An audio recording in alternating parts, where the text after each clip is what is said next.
Well, Labor is presiding over a cost of living crisis. It promised it would get on top of inflation.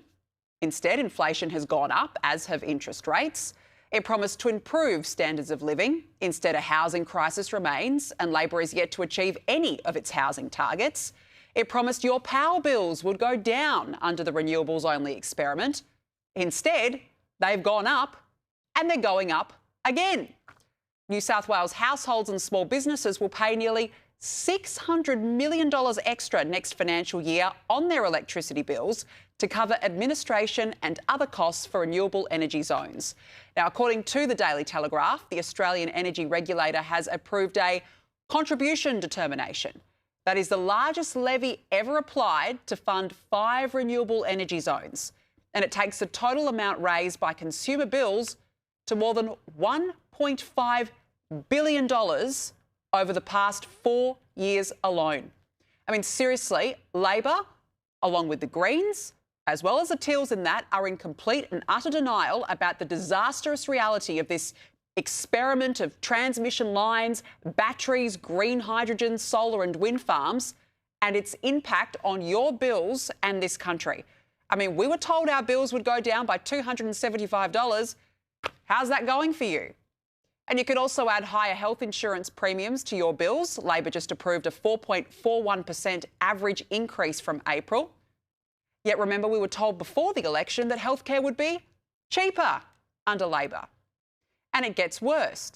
Real wages are going backwards for the first time since September 2023. The wage price index rose 0.1% to 3.4% in the December quarter. This remains below the rate of inflation, which grew 3.8% in the 12 months to December. And look, we can hardly be surprised, but it doesn't seem to worry Jim Chalmers.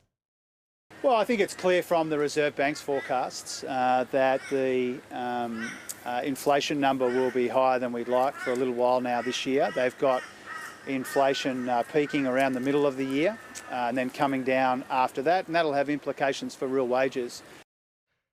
Earth to Jim. Why is inflation higher? Because you haven't stopped spending. Government spending levels are at the highest they've been in 40 years outside of the pandemic.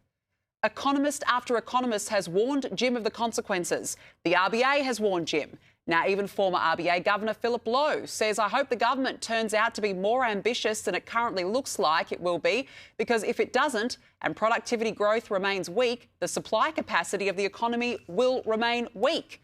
He went on to say government spending is adding to the demand growth in the economy and the various subsidies and handouts they give to people to help with the high cost of living get spent. But again, the warnings just keep going right over Labor's head.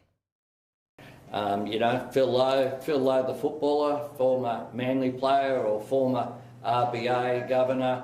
You have people who are exes who get their name in the paper. After he wasn't reappointed by the government, he's become a fairly persistent critic of the Labor government in the pages of the Financial Review and elsewhere. I think to some extent that's just human nature. Well, there's more than just one critic, Jim. Now, subsidies are a great way to trick the Reserve Bank into thinking that Labor's got a handle on the economy. Instead of lowering the cost of electricity, Labor pumped taxpayer-funded money into subsidies and then claimed it as an inflation win. I mean, we're literally paying for each other's bills. And it was always going to be the case that when those subsidies ended, it would have an impact on inflation. A Band-Aid is a Band-Aid. But again, we were promised the opposite. And so here we are, going broke and backwards under this government.